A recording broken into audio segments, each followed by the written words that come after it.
The bridge shifted under my truck before the pressure sensor on my wrist finished its second alarm. I reversed hard enough to throw a pelican case against the rear seat.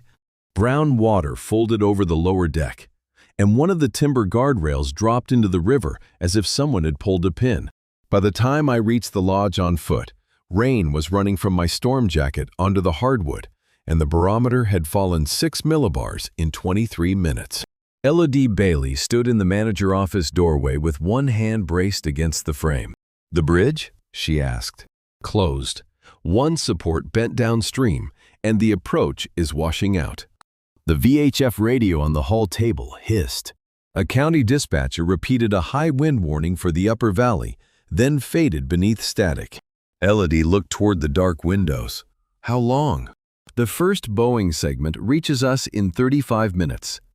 The stronger rear inflow follows about an hour later." I had been at Alder Crest Retreat for 7 weeks, not as a vacationing guest, but as a university meteorologist working under a county research agreement. My project compared high-elevation wind readings against a new sensor network installed along the ridge. The mobile radar, satellite receiver, barometer, anemometer, battery bank, and hardened laptop in my truck were there because the county wanted a full 8-week data set before winter. Elodie was the salaried retreat manager.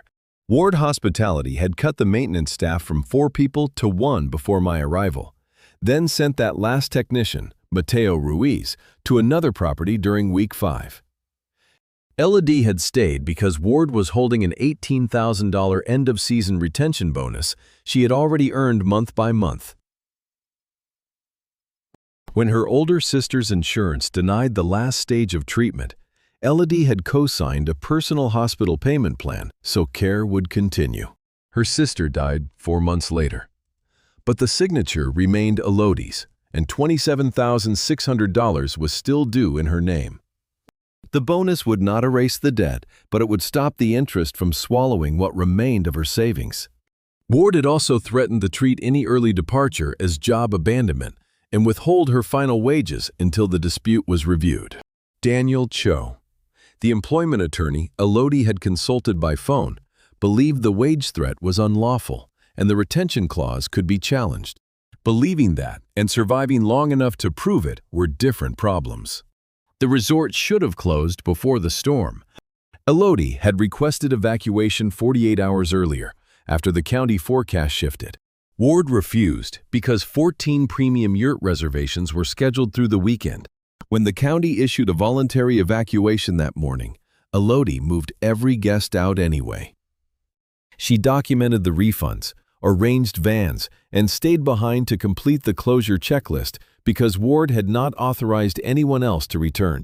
I stayed because the sensor array and my field cases were still on site, and because Nora Patel at County Emergency Management asked me to maintain a live telemetry feed until the access route became unsafe. Now it was unsafe. The next few hours had split into 2 questions. Would the reinforced lodge hold through the rear inflow? And could Elodie finally leave Ward without surrendering the wages and bonus she had already earned? 7 weeks earlier, the mountain had looked harmless. Elodie met me at the front desk with a ring of brass keys, a clipboard, and a mug of coffee dark enough to reflect the ceiling beams. She had been expecting a team of 4 researchers. Budget revisions reduced the team to 1, which was how I arrived with 6 weather cases and no one to help carry them. "I can send Mateo," she said. "He is repairing the north generator." Her eyebrows lifted. "You have been here 4 minutes. I read the maintenance board." "You read everything?" "Only the things that can fail." She handed me the mug. Vanilla softened the first bitter swallow, but not the second. "Category 5. I said, "That is the guest blend. Then your guests are unusually resilient." She laughed and took 1 pelican case before I could object. That first week, I installed a temporary sensor near the ridge and connected it to the county network. Nora Patel appeared by video call every afternoon, usually framed by 3 dispatch monitors and a plant she kept forgetting to water. She wanted clean wind comparisons before winter distorted the valley flow. Elodie knew the property better than the blueprints did. She showed me where the ridge signal disappeared behind wet cedar, which utility closet stayed dry during sideways rain, and which exterior outlet tripped whenever someone used the commercial toaster. At the end of each day, she placed one split log crosswise on top of the woodpile near the great room stove. I asked once whether it marked the oldest wood. No, she said. I waited. She offered nothing else. During the third week, the bridge sensor began reporting intermittent vibration. I walked down with Mateo and found corrosion inside the housing. The lower support nearest the river also carried a dark line where water had repeatedly reached the timber. Mateo photographed it. Lena warned them in spring. He said, "Replacement package is still sitting in corporate review." I sent the observation to Nora before speaking to Elodie. The county did not issue an order. Nora merely asked Ward Hospitality for the latest inspection record. Ward called Elodie 10 minutes later and accused her of creating a liability trail to pressure the company. She found me near the weather mast with the printed email in her hand. "Did you send this?" "Yes." "You included my property number and maintenance status. The corrosion affected a county sensor." That is not the part I am asking about. Wind moved through the pine branches above us. My instinct was to explain that information delayed became information distorted. Elodie held the paper between two fingers. "You turned my workplace into your field site," she said. "Accurate data does not give you ownership of the decision." I looked at the copied recipients. Ward, corporate legal, county operations. None of them had learned the risk from her first. "You are right," I said. The word surprised her enough to slow her anger. I called Nora, withdrew the report, and rebuilt it with Elodie beside me. She removed one sentence that implied corporate knowledge we could not yet prove. I added the photographs and limited the conclusion to the damaged sensor housing. She approved the final version before it left my laptop. Afterward, she placed a ceramic mug beside my keyboard. "Category 4, she said. "Why the reduction?" "Accountability lowers the pressure." By week 5, Ward had transferred Mateo to another resort and left Elodie alone with housekeeping contractors who came twice a week. The move saved the company payroll and destroyed the preventive maintenance schedule. Mateo gave Elodie a flash drive before he left. It contained work orders, bridge photographs, generator tests, and the dates Ward rejected each repair. "Keep a copy somewhere corporate cannot erase," he told her. Elodie placed it in the manager's safe. That same afternoon, Ward sent the revised retention memo. The $18,000 bonus would be paid only after the final autumn inspection, and any voluntary abandonment of operational duties could delay the review of wages and incentives. I saw the memo because Elodie left it beneath the radio while she carried supplies to the pantry. I did not touch it. When she returned, her thumbnail was pressed so hard into her finger that a white crescent remained after she released it. "You read it," she said. I read the heading. "That is more restraint than I expected. Your documents are not my weather station." She sat on the edge of the hall table. "My sister's hospital balance is $27,600. She said, "I have been paying it for 11 months. The bonus buys me enough room to refinance what is left before the interest resets." "You have spoken to an attorney?" "Daniel Cho. One consultation, he thinks the wage threat is weak, but challenging a company costs money I do not have." I wanted to call Daniel, Nora, and every state office that accepted complaints. I did none of those things. "What would help tonight?" I asked. "Soup," she said, and 1 hour without Ward's voice. We ate canned tomato soup in the staff kitchen while rain moved over the roof. She broke crackers into her bowl. I lined mine along the rim until she reached over and pushed them all into the soup. Operational interference. I said, necessary de-escalation. The 7th week brought Lena Foster back to the property. She checked the lodge reinforcement, reviewed the bridge from the bank, and photographed the lower support. Her written warning said the bridge should close before the next significant flood event, unless temporary shoring was installed. Ward joined the review by video. We have no forecast for a significant flood event, he said. I turned the laptop so he could see the extended outlook. We have a developing high-wind convective system and saturated ground. Exact river response is uncertain, but the risk window begins this weekend. You are not our engineer. No, I said. Lena is. Lena leaned toward the camera. And my recommendation is closure or repair. Ward ended the call without approving either. Elodie stood beside the conference table after the screen went dark. If the county orders evacuation, I will move the guests, she said. If the county does not, I will not wait for someone in another state to decide whether wind is real. That night, she checked every guest manifest and arranged 3 backup vans. I built a contact sheet linking the lodge radio, county dispatch, Nora's direct line, and Mateo's depot channel. We taped a copy inside the manager's office and another beside the wood stove room. The preparations did not stop the storm. They gave us something to stand on when it arrived. The radio cracked again. Elodie, Ward said through the speaker. The luxury units are showing loose canvas on camera 3. Get out there and secure the flaps.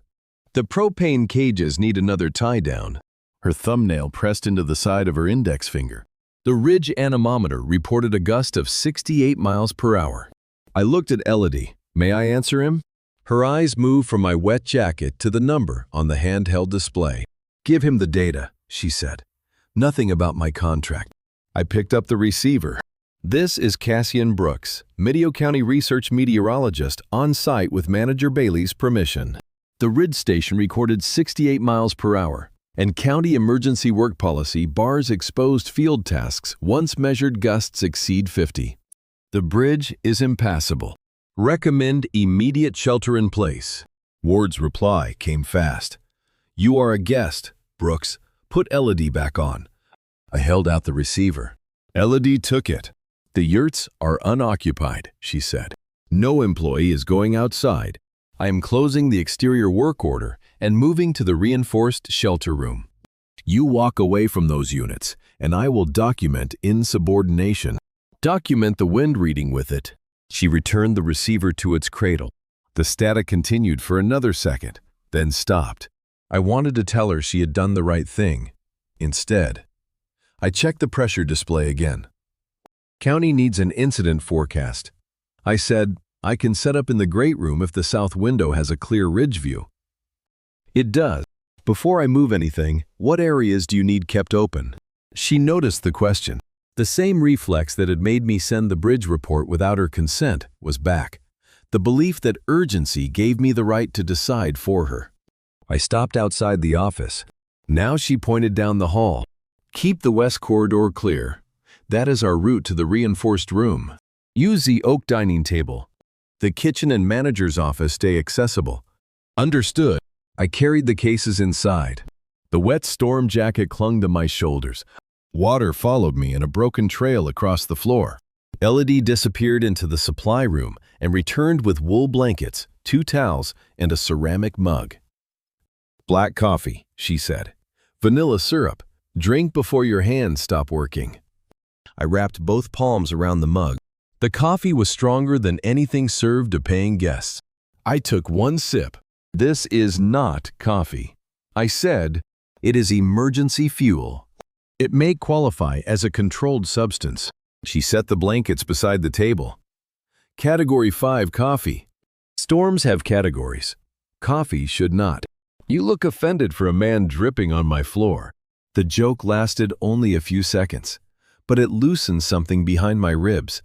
I opened the Pelican cases and assembled the station, barometer, satellite receiver, mobile radar display, handheld anemometer, hardened laptop, and battery bank.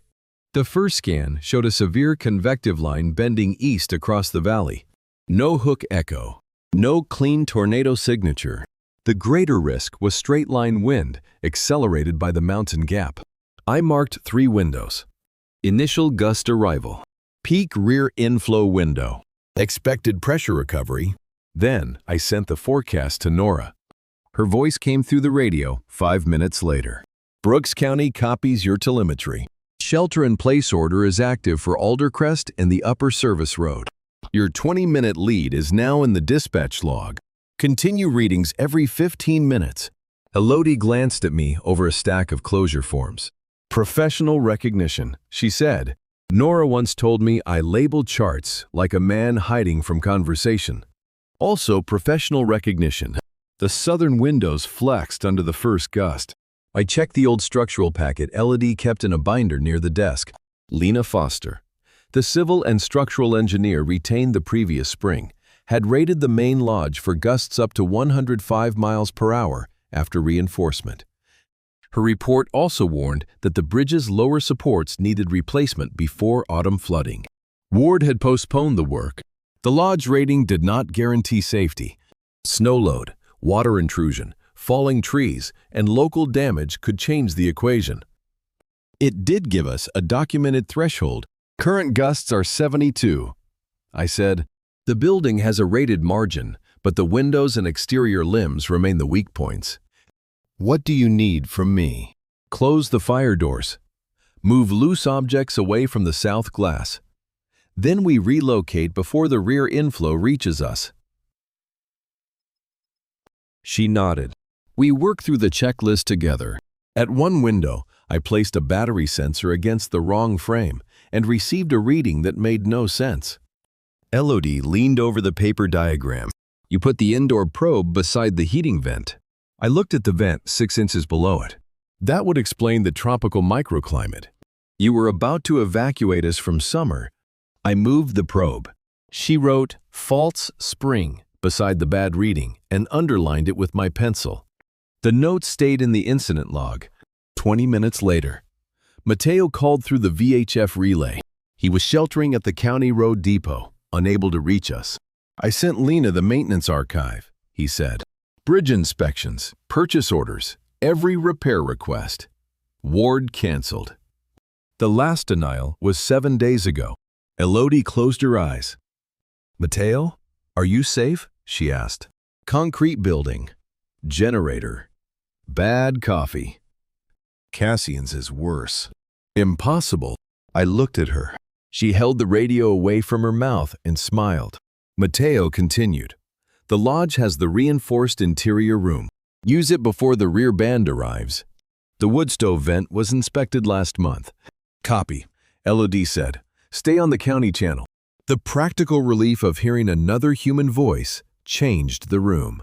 We ate canned soup from ceramic mugs while the forecast updated. Elodie found a sleeve of crackers in the pantry and divided them into 2 stacks. Why are mine broken? I asked. You are wearing storm armor. You can survive irregular crackers. That is not how fairness works. That is how inventory works. The wind rose. The south wall shuddered once, then held. Elodie moved to the woodpile in the great room and stacked 3 logs beside the stove cart. She placed 1 split log crosswise on top. You always do that, I said. Do what? Leave 1 crosswise. She looked at the stack. No reason. I never learned whether that was true. The next pressure report moved the peak window 12 minutes earlier. I updated the forecast, then began transferring the laptop and battery bank toward the reinforced room. Elodie looked at the dark screen of the office computer.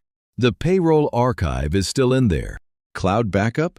Ward disabled the remote subscription after the budget cut. We do not have time to copy the full system.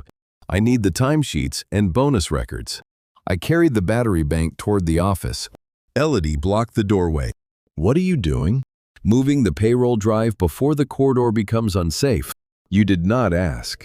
The peak moved earlier, and you decided that meant you could enter my office and take company records.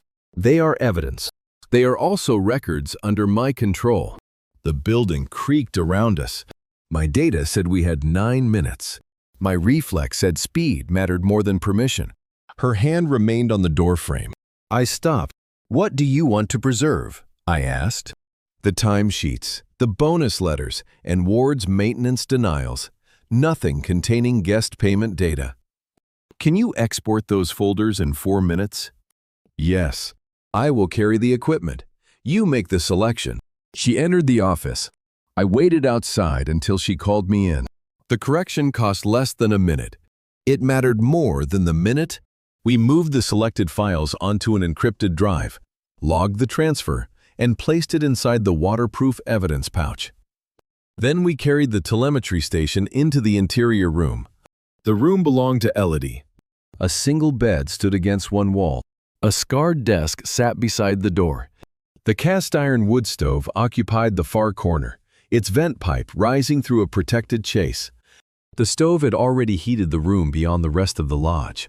Elodie had changed into fleece pants and a thick cable-knit sweater. She had set a spare thermal shirt and dry socks on a chair for me. "The bathroom is attached," she said. "You can change there." "Thank you." When I returned in dry thermal clothes, the stove gave a small metallic tick.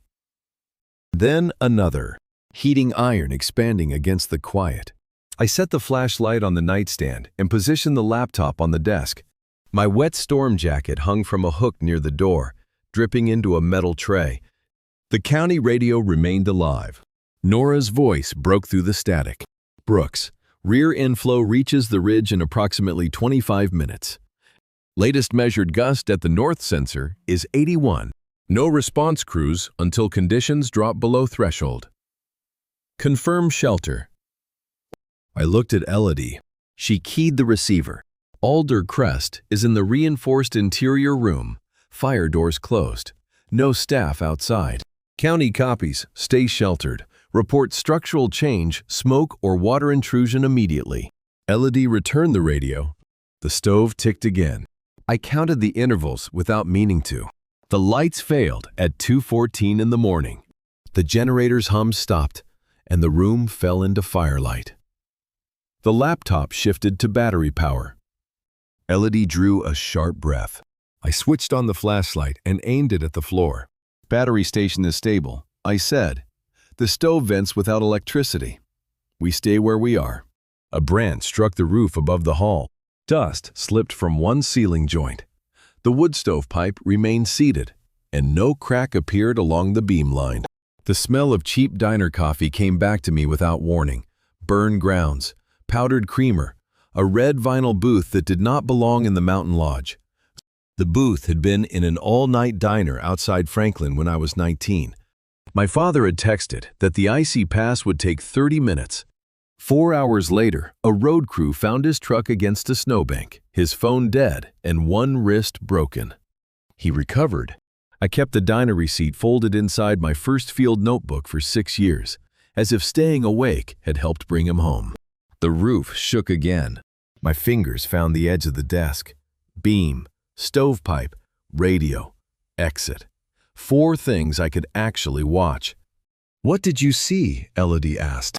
"No beam movement. No smoke. No water." "What did you smell?" I looked at her. "Diner coffee." That is a worrying answer. Stress memory. The roof is not a diner. Good. I was concerned about the zoning. The joke was thin, but it gave both of us somewhere to stand. Another gust pressed against the lodge. Elodie wrapped her arms around her waist. I wanted to cross the room and hold her. I stayed beside the desk. "May I move closer?" I asked. She nodded. I stopped 2 feet away. The loudest part should last 30 to 40 minutes. I said, "The valley amplifies the sound. That does not mean the walls are failing." Her hand lifted, hesitated, then closed around my forearm. The contact steadied her. It also made me aware of how tired I was. "You have been awake since yesterday morning," she said. "I can maintain the watch. You can maintain it from somewhere warm. The desk is inside the room. The desk is beside an exterior draft." I looked toward the single bed. Elodie followed my gaze. "You can use my room," she said. I looked toward the single bed. "Then where will you sleep?" "Right beside you. It's the only place the stove can keep warm." The storm filled the pause. "You are sure?" I asked. "Yes. We stay fully dressed. We keep the flashlight and radio within reach. If either of us is uncomfortable, the other moves." Agreed. She released my arm. I saved the telemetry log, scheduled an audible pressure alert, and placed the radio on the nightstand. We climbed under separate layers of the same wool blankets, both wearing thermal clothes. I lay on my back with my hands above the covers. The stove ticked. I counted 5 intervals. Elodie shifted on the far side of the mattress. "You are doing it again," she said. "What?" "Turning the stove into a clock. It is a useful frequency. It is a piece of iron." Another tick. The wind struck the north wall. She moved closer until her shoulder rested lightly against mine. I did not turn toward her. "Cassian," she said, "you can sleep for 20 minutes. The pressure alarm will wake us." I said I would keep watch. And I am telling you that keeping watch does not require punishing yourself. The words were practical, not tender. That made them harder to refuse. I set the flashlight between us and closed my eyes. The next time the stove ticked, I heard Elodie's breathing remain even beside me. I slept. The pressure alarm woke us 26 minutes later. The readings had begun to recover. The worst segment was moving east. Elodie sat up and reached for the radio. Nora confirmed the county sensors showed falling gusts. We remained sheltered another hour, while rain replaced the violent wind. Near dawn, Elodie fell asleep again. The stove cooled slowly. Tick, tick. This time I did not count. I watched the orange line fade behind the grate, then slipped out of bed and rebuilt the fire. By 7, the lodge smelled of cedar smoke and Category 5 coffee. Elodie stood over a propane camp stove, boiling water in an aluminum kettle. She handed me a ceramic mug. I tasted it. "Category 4, I said. I diluted it for civilian use. Responsible. We shared the last crackers beside the stove. County crews reached the property shortly before noon by clearing the North Service Road. The bridge remained closed. Nora arrived in a county utility vehicle with an inspector and a medic. She reviewed my telemetry. "Your timing matched the RID station within 3 minutes," she said. The shelter window prevented anyone from being outside when the rear inflow hit. Then she turned to Elodie. "Your evacuation decision yesterday kept 14 guests off this mountain." Elodie looked down at her mug. The recognition belonged to her. Lena Foster arrived that afternoon after the wind dropped. She inspected the lodge, then the bridge approach from a safe distance. The main structure performed within its rated design. She said the bridge did not. My replacement warning was clear. Mateo reached us with the archived maintenance logs. Together, we created the second competence record. My tools were the telemetry logs, time-stamped bridge photographs, sensor archive, and incident notes. Lena added the structural findings. Mateo added the ignored work orders. Elodie supplied the payroll and bonus records she had selected herself. The deliverable was assigned incident chronology with an evidence index. Nora submitted the weather portion, the county dispatch. Lena submitted the bridge findings to the insurer and state safety investigator. Daniel Cho sent Ward a preservation letter before Elodie resigned. He explained the choices during a call in the lodge office. The retention bonus was earned in monthly increments. He said, "They can dispute the final portion, but they cannot erase the amount already earned. The wage withholding threat is not supported by the agreement. Do not sign a release today." Elodie looked at the radio that had carried Ward's voice through the storm. "What happens if I resign now? We preserve the wage claim, bonus claim, retaliation claim, and safety complaint. You may lose access to corporate housing after the notice period, so we arrange temporary lodging first." Nora offered a county guest apartment for 2 weeks. Elodie accepted. Then she wrote her resignation herself. Ward called before she sent it. She placed the VHF receiver on the desk and looked at me. "Stay," she said. I stayed by the window. Elodie keyed the mic. I evacuated the guests under county guidance. I refused unsafe exterior work. The bridge failure and maintenance records are now under investigation. All further employment communication goes through Daniel Cho. You are walking away from your bonus. Ward said, "No, I am asking you to pay what I earned." She signed the letter and pressed send. That was the practical victory after the storm. Not a settlement. Not instant freedom. A documented next step she chose. Over the next 6 months, the process moved in pieces. The state safety agency interviewed Elodie, Mateo, and Ward. The insurer inspected the bridge and confirmed the lower supports showed progressive rot rather than damage caused only by the final storm. Lena's emails proved Ward received 2 warnings. My pressure curve and wind logs established when exterior work became unsafe and when the bridge failed relative to the flood surge. Daniel negotiated the employment claims after Ward's insurer urged resolution. The final agreement paid Elodie $52,000. Ward paid Daniel's legal fees separately. After taxes, Elodie received $44,600. She used $27,600 to clear the medical debt. $5,000 went into an emergency account. The rest covered moving costs, 3 months of rent, and the certification course she needed for a new position with the County Property Safety Office. She did not become wealthy. She became untrapped. 6 months after the storm, rain tapped the apartment windows in a calm, ordinary rhythm. A compact cast-iron stove sat near the living room wall because Elodie had insisted that one reliable heat source was not paranoia.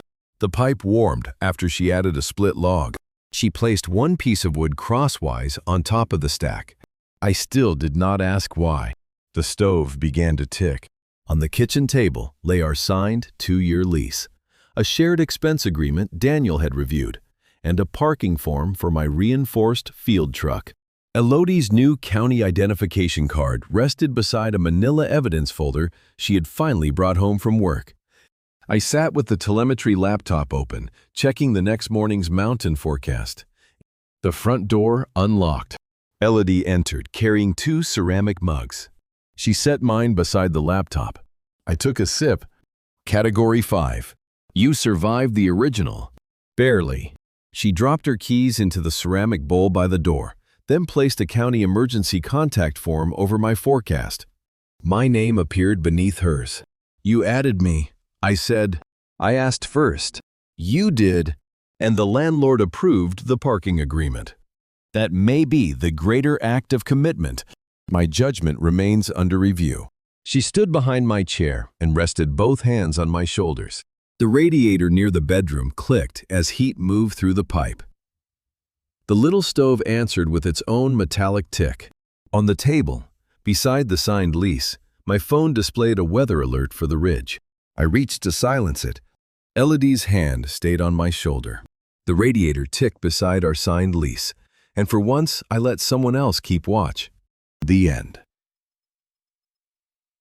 Closing thoughts. Core lesson. Real safety comes from preparation that protects people and gives them choices, not control that makes those choices for them. Green flag. Cassian asks permission, stays within his professional role, admits when urgency makes him overstep, and uses his expertise to help Elodie act for herself, rather than turning her crisis into a romantic debt. Audience question. Would you have trusted Cassian enough to share the only warm room during the storm? Please like and subscribe so we can share more stories like this